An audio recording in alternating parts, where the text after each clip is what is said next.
Hello and welcome to March's edition of The Lead, our Cycling Weekly's monthly racing show. My name's Paul Knott and this month I'm joined by Janto Barker once again, founder of the Co and former pro rider. Before we get into this month's news, let's take a look at last month's headlines.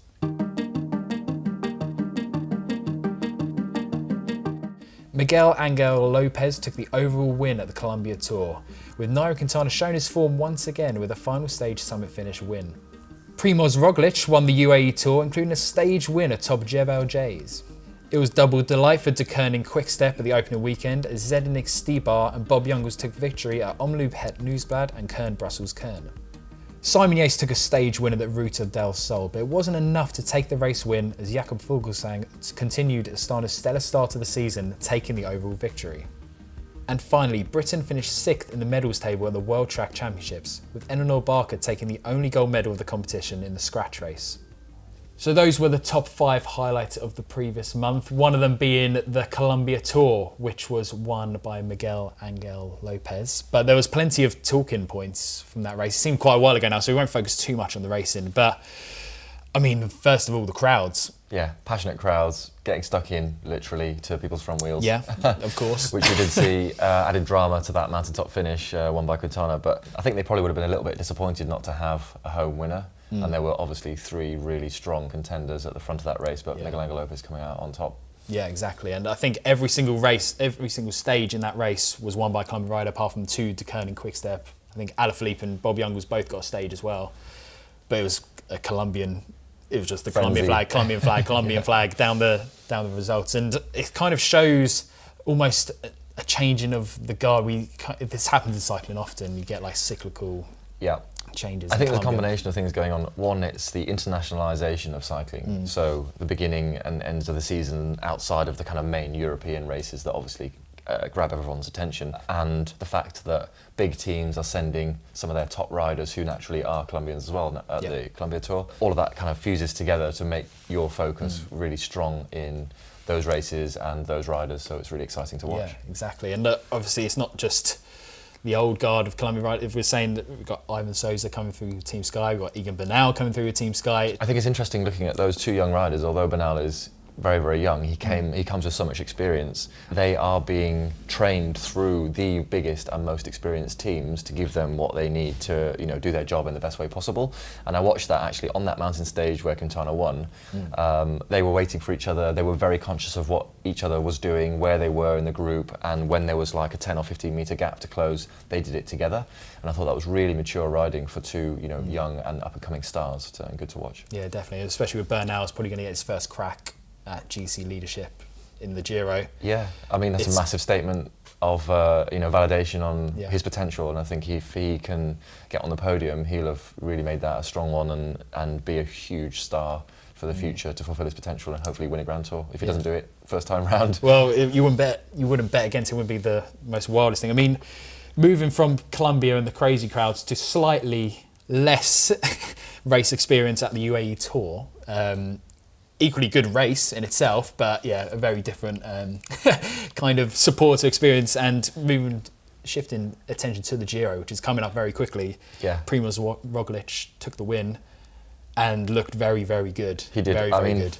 He's a super classy rider, just the way he rides. He likes to accelerate on the big climbs in the saddle. He doesn't stand up that often, and he just looks so controlled. I mean, he had the Liège jersey from start to finish, based on their team time trial win for Jumbo-Visma. We saw it at the Tour last year. Obviously, they are possibly one of the only teams that could challenge Team Sky. I mean, you still say Team Sky are the strongest team, but Jumbo-Visma now are very, very strong. I mean, they've got Kruijswijk, Roglic. They've got a number of riders who can help Roglic go for the Giro and then the Tour as well. It's an ever-moving process. You never stay ahead by standing still. You have to constantly keep moving. And then what it feels like with the teams now vying for, Team Sky's sort of #1 spot in those Grand Tours, of which they've been doing very well over the last few years, is they're not taking riders out of Team Sky. They're boosting and strengthening their rosters with a lot of the same systems that Team Sky have been implementing to get their team to the front of the peloton. And I think it's going to be a really interesting thing because you can't win a Grand Tour without a strong team, and it can come down to just one or two riders at key moments that are consistently there to help that leader. Yeah. So it's going to be really interesting to see. I think Jumbo-Visma do have, as we've seen in the time trial, really strong team when it comes to that, so they won't lose anything. And then also, guys like Kruijswijk will always be there in the mountains as long as his form's good and he's got no injuries. Yeah, exactly. And moving from one strong team to another, James Knox finally got his opportunity to show his worth for Deceuninck Quick-Step and finished 8th overall, so I need to just here to check there, and 7th and 10th on the mountaintop finishes, which was fantastic for him to actually get the chance. He probably hasn't been able to in the previous, he moved to Deceuninck last year and hasn't had the chance because they are so strong. So for him to actually be given the opportunity and take it, it's fantastic for him. Yeah, and it probably will have been the first time in Deceuninck Quick-Step that he's been given that opportunity, and he had to take it first time because there are so many good and talented riders vying for their opportunity, as we see, Evenepoel and a whole heap of young riders coming through. It was really good to see, and I think he'll be put on a lot of people's radar for the first time in that performance because he backed it up with 2 mountain stages, mountaintop finishes in a row. So really exciting for him, and he will have definitely made his mark on the team selection process as well. So if they're looking at that again, he's going to be a strong contender. Yeah, they're saying he may ride the Giro, which could be obviously not in any leadership role at all, but that could be a fantastic experience for him to do that. One of those summit finishes was won by world champion Alejandro Valverde, so it wasn't a case of there being a curse of the rainbow jersey, as Sagan's had the last 3 years, and he's done all right. He's, I think, about a month older than me, Valverde, and I've been retired for 3 years, but the way I watched him win that stage was so controlled and mature. He is a big, grown-up, head on his shoulders. He was calculating his effort all the way out that mountain because he was effectively in the second group for right up until, nearly 2Ks to go or something, and he literally just put it in the big ring and jumped across. And everyone on his wheel is just... It was almost like everyone kind of knew, once he caught the group, they were like, Yeah. I mean, he's always got that finish, hasn't he? I mean, he didn't win that second mountaintop finish and he was there, but like Roglic did say in his post-race interview, it wasn't a direct head-to-head battle against Valverde, but, like you said, he put the World Champions jersey right at the front, first stage win. He'll be pleased to have that and just tick it off the box. I mean, another contender that was in the top 10 as well, Tom Dumoulin, returning to racing the first time this season. Yeah, still strong. I mean, there were other riders suffering much more than he was, and I think he is on a little bit further back in his form cycle, coming to tip-top condition for his objectives. So there will definitely be some catch-up for him against someone like Roglic, who looks like he's kind of on it already. And it will be really exciting to see what level he gets to and how long they can hold it for. Our Roman reporter Gregor Brown caught up with Tom Dumoulin at the UAE Tour. Tom Dumoulin, how's your winter training going? This is the UAE Tour, first race of the 2019 season. You come off of a good winter? Yeah, I'm happy. So, no, I've been preparing really well and it's all been going pretty good. Looking back to 2018, second place in the Giro d'Italia, second place in the Tour de France, are you driven by these runner-up spots to come into 2019 and do something more? Of course, you always want more, but I was very happy with last year, maybe even happier than I was with 2017. I think my level even improved from 2017 on. So, second place is a second place, and I always want to win, but last year wasn't meant to be, and but I was still very happy with the season, and hopefully there is a big win waiting for me this year. Am I mistaken? Your race program looks pretty similar to 2018. Yeah, I only skipped Strade Bianca, for the rest is all the same as last year. So it worked out the last 2 years actually, building up to the Giro. I've been doing the same. Worked out, and why change a winning team? Do you think what we saw last year, it shows that the double's possible? I know it's possible, but I've not been doing it with the week less in between Giro and Tour like it's going to be like this year. Last year was almost 6 weeks in between, now it's only 5. So that means after 2 easy weeks it's back to hard training immediately instead of having a transition week in between. But that's going to make it more difficult, definitely. Yeah. But yeah, last year I surprised myself, and I hope with a little more experience I will surprise myself once again.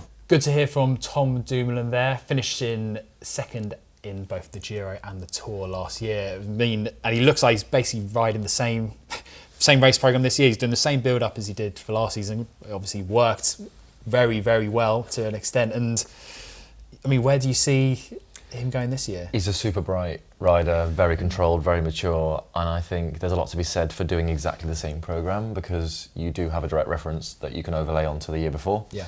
Obviously tweaking it and making those improvements, which he will want to do, just to get himself one step up on the podium, which I'm sure he'll be really motivated to do this year. So moving back to mainland Europe and the opening weekend, where Deceuninck Quick-Step won Omloop Het Nieuwsblad. Shockingly, I can believe this, for the first time since 2005, which seems unbelievable for them when they put so much. We actually spoke to one of their DSs, and they say that the opening weekend as a whole is almost as big as Tour of Flanders for them. Which it's huge. Yeah, it's like, you can see the crowds and the fever of everyone's anticipation, having come through a winter into the beginning of the next season, and they are taking that seriously. Having ridden those races, there's no sort of 9 out of 10 on support for them. No. It is 10 out of 10, 10 out of 10, and full on. So they'll be super excited to have come away with such a successful weekend. And I was thinking about Stuyber's win. For me, it looked like he capitalised on Van Avermaet's over keenness to respond to the attacks that came before his attack that went away. Because it didn't happen immediately, and I think Van Avermaet just felt like he didn't quite have enough to cross that gap and then have anything if anyone went over again.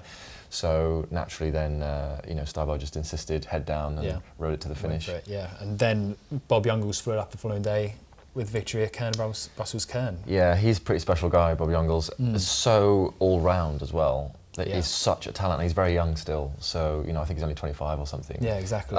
It's phenomenal what he can do, because he's up there on high mountaintop finishes in Grand Tours, and he won the Liège-Bastogne-Liège last year in an amazing way, amazingly strong and powerful way.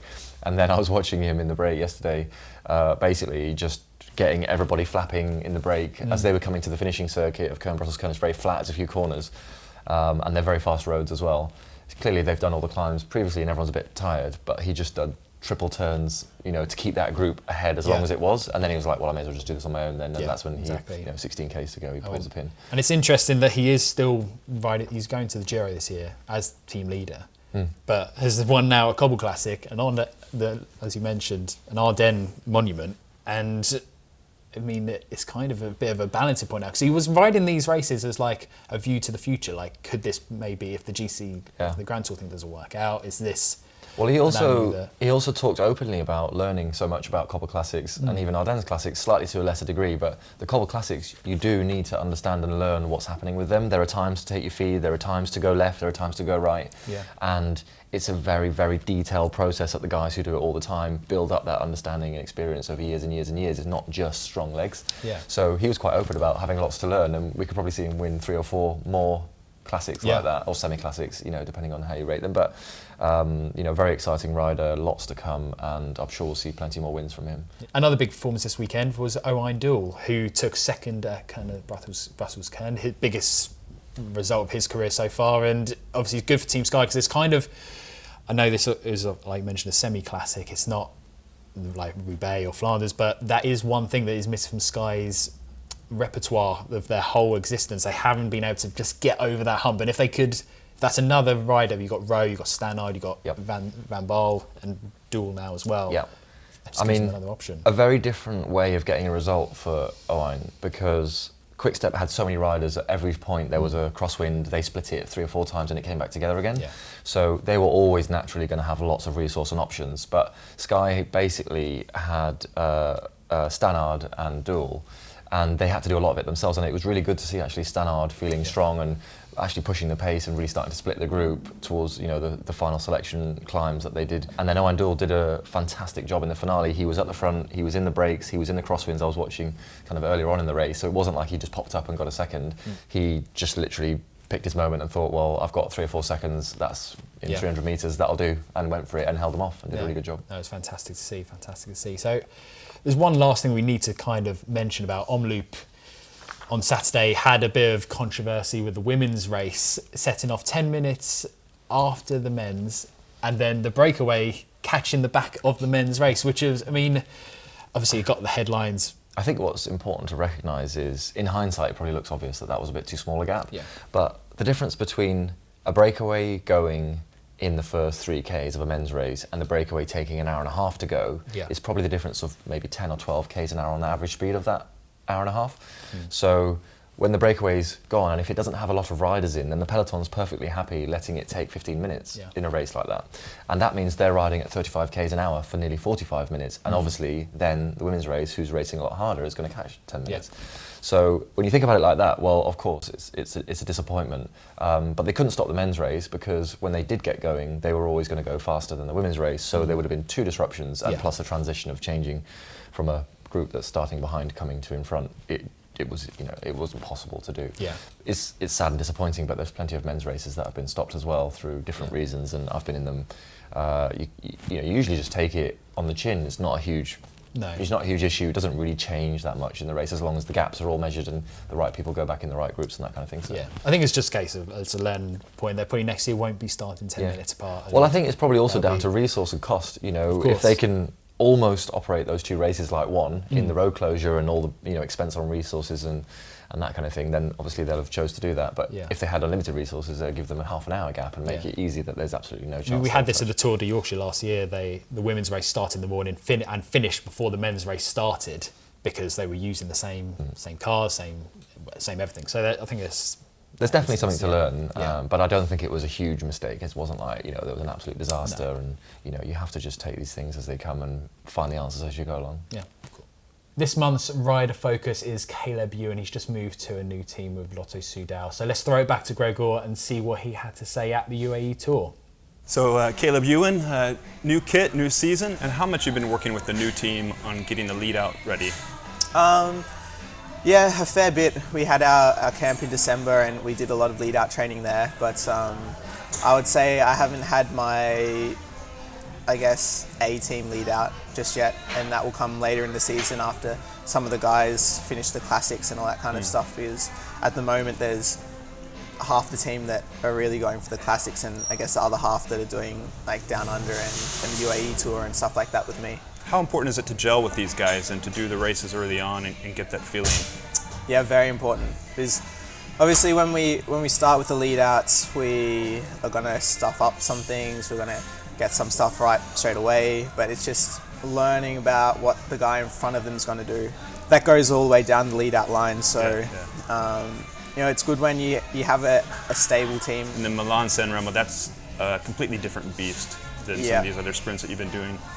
Yeah, that's I would say that's my big goal for the first this first part of the season. It was one that I got pretty close to winning last year, and now I know that I can potentially win it if everything goes right. It's going to be nice having a team 100% committed to helping me win. And I think we're going to have a pretty strong team going. Is it about the strong team, or is it about being reactive and watching the other teams? I guess a bit of both, but I think the most important thing will be having a couple of guys with me after the Poggio.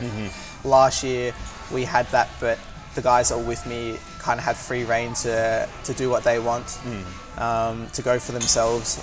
So if you've got 3 guys kind of going for their own chances in the same team, it's not ideal. But I think this year it'll be a bit different. I'll hopefully have guys with me over the top of the Poggio, and that can really help me in that last part. And if there's anything that's away, then it'll be good to have guys there to try to bring it back as well. What did you learn from 2018? I mean, that was huge. Did that give you the idea that you can win Milan-San Remo? I think the year before was my first time doing it, and I never knew if I would be able to get to the end of it. And I think I got a top 10 for the first time, so I knew then after that I could get over those climbs, and that gave me confidence going into last year's race. And I had more of the support from the team last year as well to help me get over those climbs. And then I felt really good in the sprints, and I did a lot of training to get me there. I think the last few years, obviously besides last year, it's always usually come down to some sort of a sprint. I think even a lot of the sprinters now are climbing quite well, especially with the way Grand Tours and everything are going. You don't really see a lot of just long flat stages. There's always some sort of challenge, I guess, in the stage, like a climb or something near the end. So guys that want to win consistently have to get over the climbs now as well. There we had Caleb Ewan talking about the season so far and his goals for the coming year, and one of them being Milan-San Remo coming up this month. He had a very good win at the UAE Tour, which kind of proves how he's not just an out-and-out sprinter. He can get over those short, sharp, punchy climbs and obviously win. Coming into this year, he's slotted in really well, started very punchy. It's really important when you go to a new team that you have a strong start to the year. It just helps set everyone's expectations and take the pressure off. And naming Milan-San Remo as an objective, I think, is no surprise when you see his form in the early part of the season. And he's definitely the type of rider that can do a really amazing job, and he can potentially win it. So. Yeah.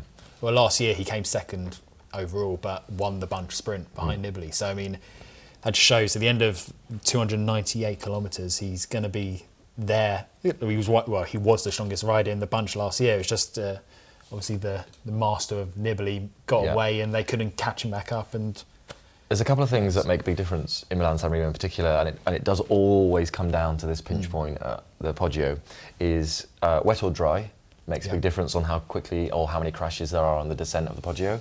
And then the strength of probably one, maybe two domestiques who are still there working for their team leader. Yeah. Because if they have the ability to still pull those turns from the bottom of the Poggio to the finish line, and if there's any hesitation, anyone who's got even 5-second gap can hold it to the line.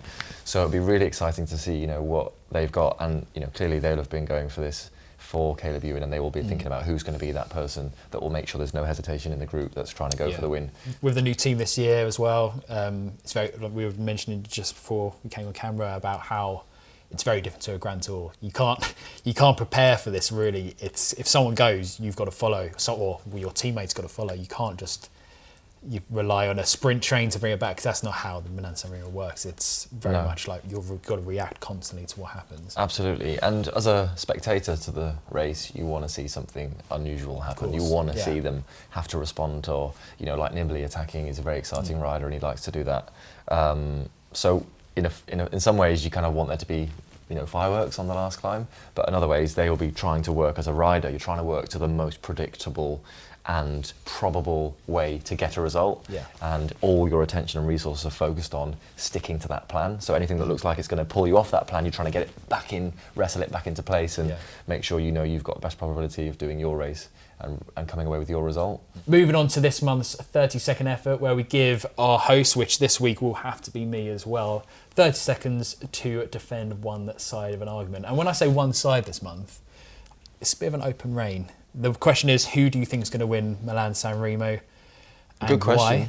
So, Yanto, who do you think is going to win Milan-San Remo? I think Fernando Gaviria is going to win Milan-San Remo for a couple of reasons. I've been watching him so far this season and he has been going phenomenally well. But more than that, he's built like a strength part of his repertoire up from being obviously a very, very fast finisher, but now he just seems to have a lot more strength behind that. And the way he's won some of his races so far this season, I've watched where he's been going for quite long sprints and then someone like Viviani is pulling out and just like barely getting up to his bottom bracket. So the strength that I can see he has built over the season, I think he can take it. Strong argument. 31 seconds, but it's all good. I'll give you some leeway because we don't know how this is going to go with my first 30-second effort. Let me press the button for you. You can press the button. I'm too nervous to press the button myself. Paul, who do you think is going to win Milan-San Remo? Ready, steady, go. So I think, it's not very imaginative, but I think Peter Sagan's going to win Milan-San Remo. It's the bookie's choice, but I just think that he's got all the qualities. If Milan-San Remo comes down to a sprint, he can easily win from that. If it comes down to someone attacking off the front and him going with them, he could do that. He could easily attack himself if he felt very good legs and attack off the Poggio. And it's one of those races that he hasn't yet won. So I think that is another thing that he'll just want to get over that line and maybe get another monument to his collection. Good idea. The fear. But got through it okay. But we also asked our followers on Twitter to see who they thought was going to win Milan-San Remo. And following, they said Peter Sagan, 49%. Caleb Ewan, 7%, who probably would have been one of my second choices because I think he is very, very strong. Fernando Gaviria, 18%. And Elia Viviani, 26%, which is interesting because obviously Viviani's been on fire this year. But all very capable candidates, got to say.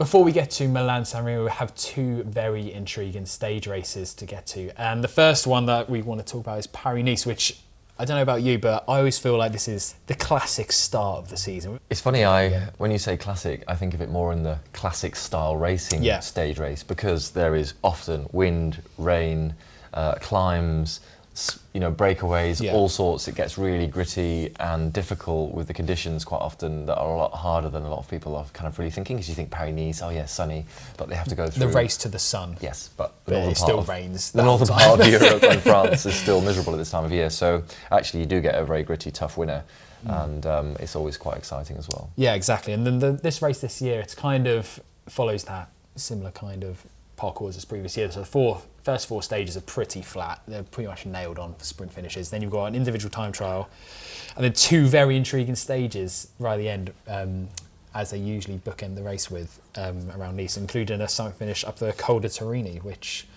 is going to be interesting to see. I mean, it's not obviously a alpine mountain like over 2,000 metres, but it's a summit finish in itself in Europe, and it'll be interesting to see how everyone comes out of that. It's an interesting one because the style of those roads around there, they're really tight. So even though, yes, they're like beautifully smooth and a lot of them are very good roads, you do end up having a very sinuous peloton, so it's always stretched out and you're only ever sort of behind one rider at a time. And for almost the whole stage, you end up just with high average watts, always trying to think, oh, this is a bit harder than I want it to be, with still like 70, 80 Ks to go.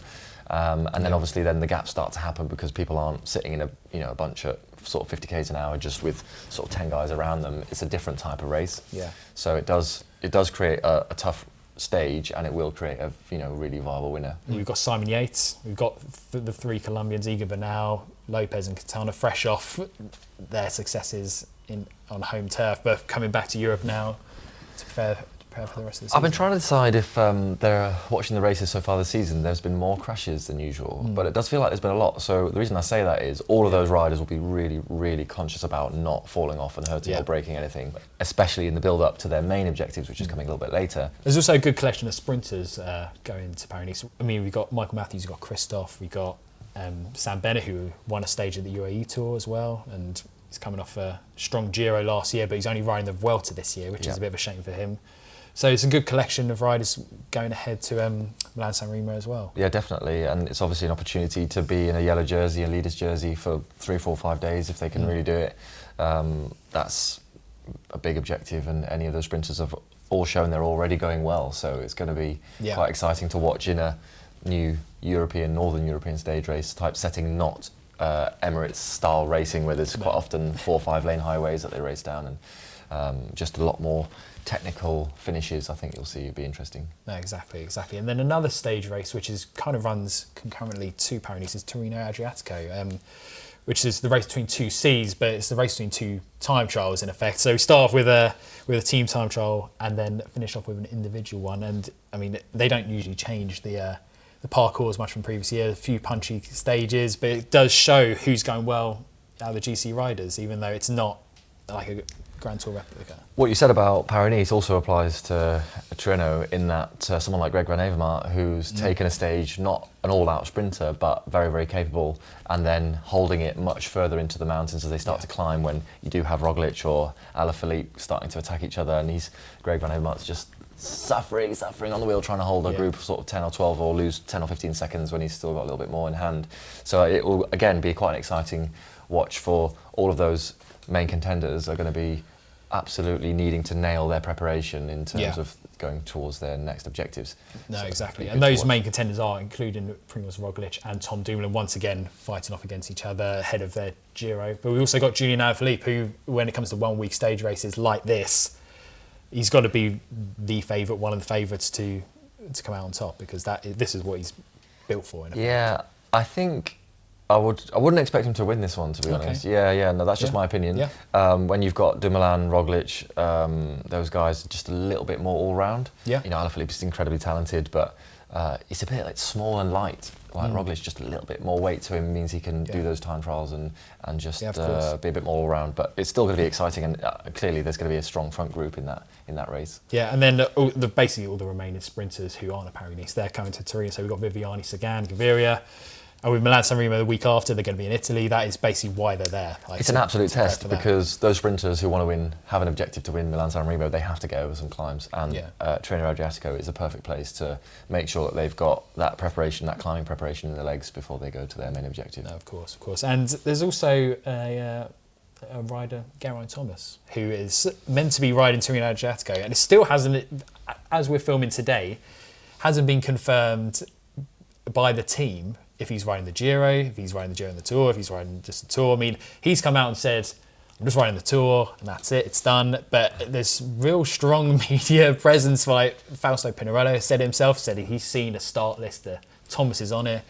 And it's all a bit weird that this Team Sky haven't come out and said, he's not starting there, he's just all in for the Tour. It's kind of a bit weird. It's an interesting one, and I'm thinking about it while you're talking. If I was a Team Sky boss, you've got two such big contenders. Yeah. You've also got a risk that they'll get in each other's way at the big objective of the Tour de France, let's say. So it wouldn't surprise me if Tirreno is a deciding point. Actually, if anything doesn't go to plan, then maybe they will pull one or the other, because it is a season-long decision that will affect the rest of the season for both Froome and Geraint in that team. So they'll both want to get through what they're doing in the short term without any hiccups to make sure they get their choice of what they want to do with their programme instead of it being dictated by either misfortune or mishap in some way. Yeah, I mean, it may well clear up before then, but we'll just have to wait and see. So we're finishing with any other business, and the World Track Championships were on last weekend, and interesting in a way because it wasn't pure domination for the Brits, as we've kind of been spoiled to over the last decade plus, but should we be worried? I don't think so. No? And I thought about this before we started talking about it, because I watched the interviews and British Cycling were very prepped on where they were in the tables, what the performances were, and the reasoning and rationale to why that's okay. And if you think about it like this, there's no point worrying about it now, it's done. There's so much resource and such a lot of preparation that goes into an Olympic cycle, and this being part of Olympic cycle, although obviously a big objective in its own right. And it's not something that responds to one weekend. No. So there's nothing really massively different, but equally it would not surprise me, and I'm talking completely out of turn here, this is not substantiated, that they're quite strategic about what equipment and everything they use to make sure that they're not too dominant in the build-up, and they leave a little bit in reserve. Strategically, they know that, and they can fall back on that confidence-wise to know when they get to the big objective, they've got a little bit extra to work with. Just focusing on the men's team pursuit, Ed Clancy came out and said that was the best team pursuit he's ever ridden outside of Olympics. Yeah, and it was beaten by a world record. Yeah, so like that is the level that they're at. It's got to be world records and the top end of everything. That's what because everyone is kind of catching up to them. It's not. I mean, it is down to such small margins of performance, and I think it's actually very telling that Ed, with the experience that he's got, came out publicly to say that, because it's a strong statement of the progress they've made, and the preparation they're going through is very, very good. So I think that should give everyone confidence. You know, like you say, you can never guarantee, but I think they're in a good place to come out with a good set of results. And speaking of good set of results, Astana, we've got to talk about them because, I mean, kind of had a bit of a down few years, like since Nibali left, they haven't really been as up there. I mean, Lopez is obviously coming through for them, but they've won 15 races so far this season, which it puts them above Deceuninck Quickstep, which in itself is, you're doing well when you've got more wins than them. They potentially have a similar issue to Team Sky with some really strong leaders who will find it difficult to find a reason not to be number one. And there potentially could be some on-the-road, in-race politics that go on around who gets what resource to back them or not. So that will be one to watch maybe for the future. Yeah, exactly. And Lutsenko as well, he won 3 stages at the Tour of Man and the Oval GC, and he was top 5 at the weekend on opening weekend as well, which is just shows his variety. I mean, again, he's an all-round rider like Bob Jungels, and can do it all so clearly in good form and probably enjoying the racing. You know, when you're going that well and you're that strong, if you've won 3 stages of, racing the overall, you could pretty much do what you want. So just making the most of it. But like I said, depending on what the tactics are for that team going forward and how they want to separate out their team leaders to make sure they don't get any clashes. Yeah, of course. But yeah, if he's enjoying his racing, that's what it's all about. And hopefully we'll enjoy the racing for the next month as well. So thank you once again, Janto. Let me thank you for having the excuse to watch all the racing going on and get to talk about it with you guys. I do what I do. But Let us know any comments or predictions you have for the coming month with Milan-San Remo, Paris-Nice, Torino, Adriatico. And don't forget to like this video and subscribe to the Cycling Weekly channel. So until next month, thanks for watching and we'll see you then.